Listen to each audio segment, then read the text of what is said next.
Assalamualaikum warahmatullahi wabarakatuh.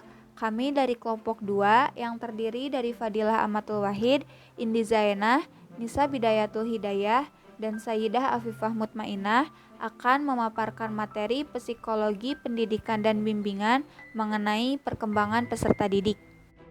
Perkembangan peserta didik memiliki arti perubahan-perubahan yang dialami oleh individu atau organisme menuju tingkat kedewasaan nyata yang berlangsung secara sistematis dan berkesinambungan, baik mengenai fisik maupun psikis.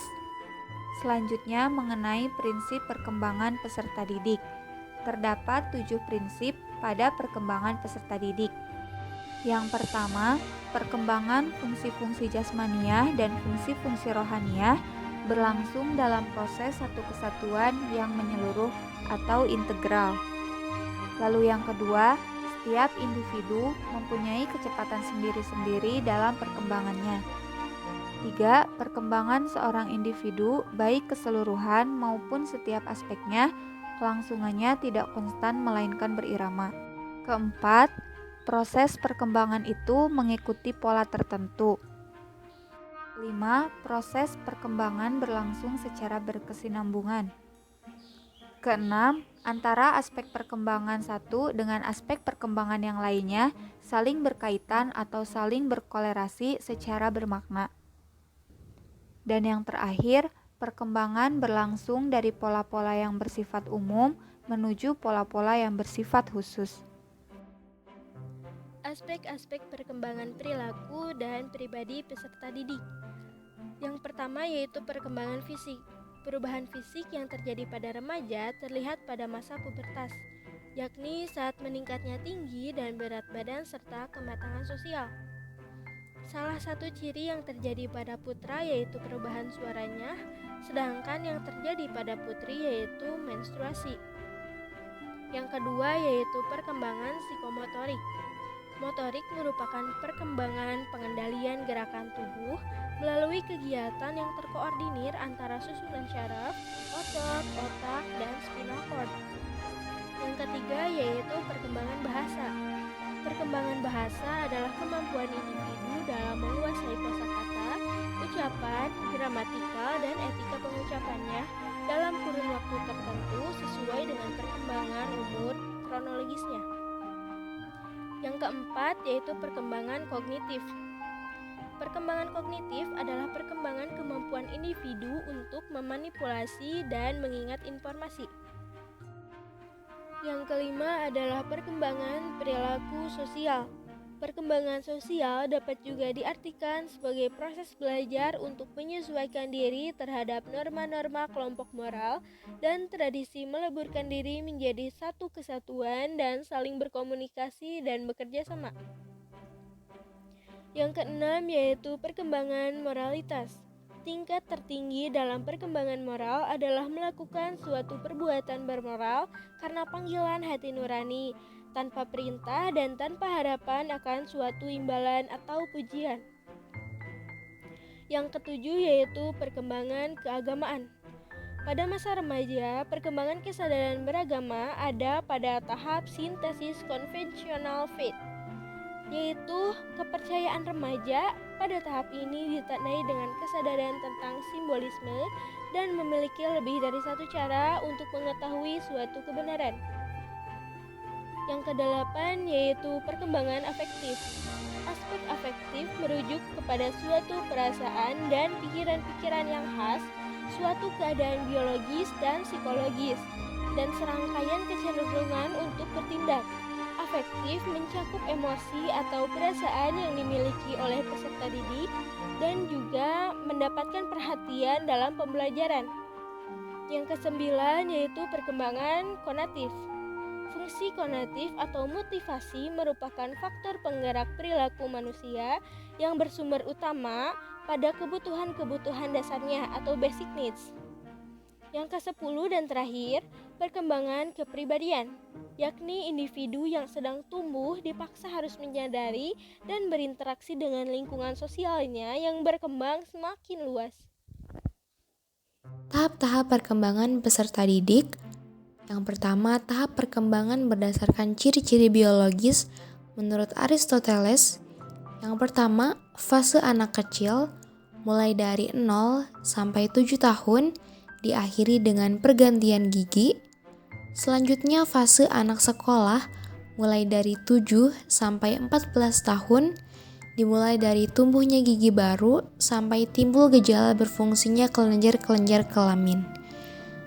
Selanjutnya fase remaja atau pubertas mulai dari 14 sampai 21 tahun dimulai dari bekerjanya kelenjar-kelenjar kelamin sampai akan memasuki masa dewasa.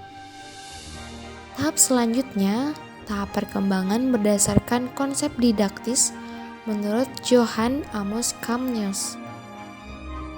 Yang pertama, mulai dari 0 hingga 6 tahun dinamakan sekolah ibu, merupakan masa pengembangan alat-alat indera dan memperoleh pengetahuan dasar asuhan ibu.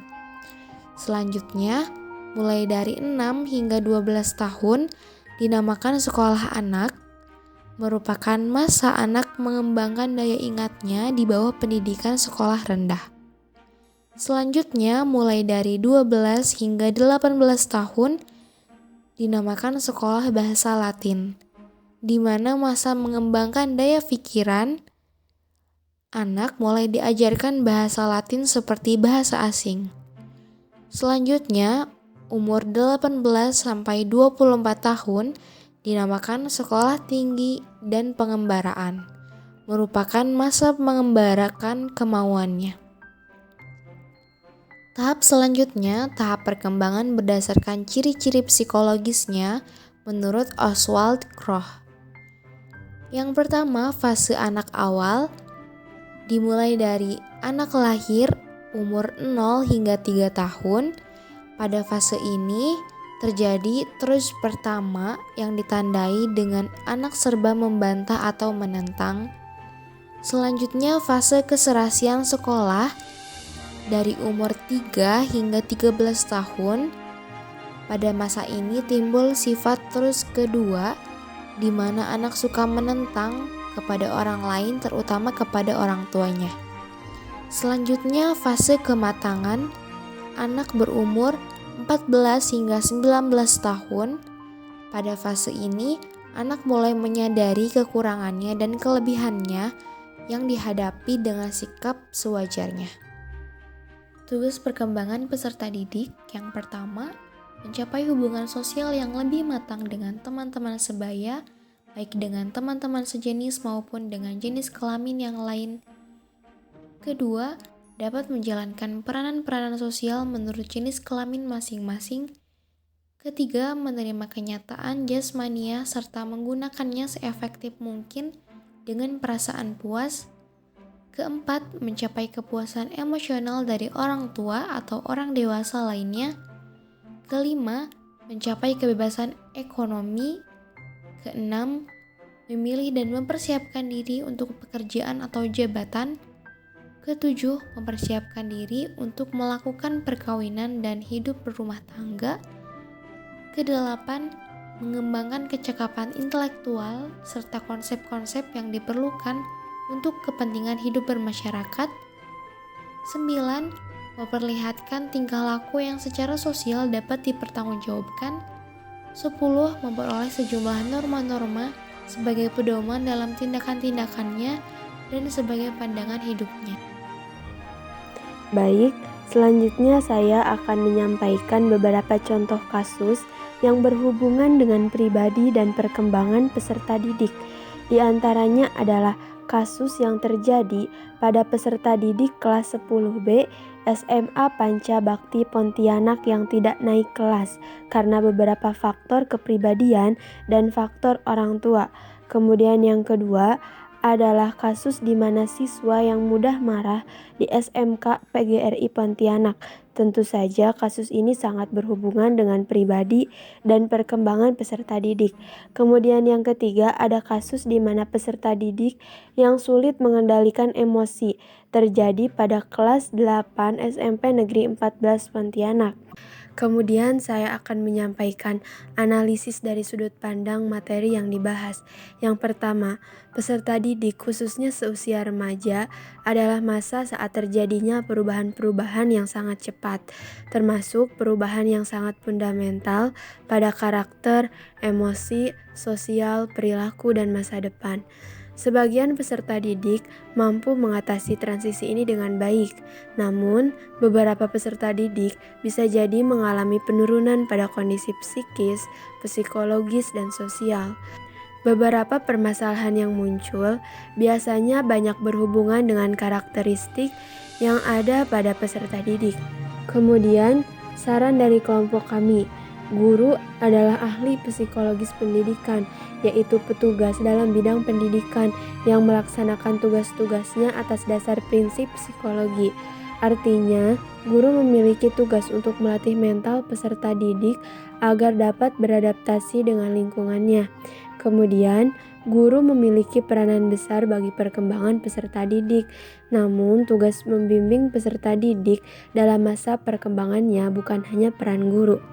Kesimpulannya, remaja merupakan masa yang sangat rentan sekali mengalami masalah psikososial, yakni masalah psikis atau kejiwaan yang timbul sebagai akibat terjadinya perubahan sosial.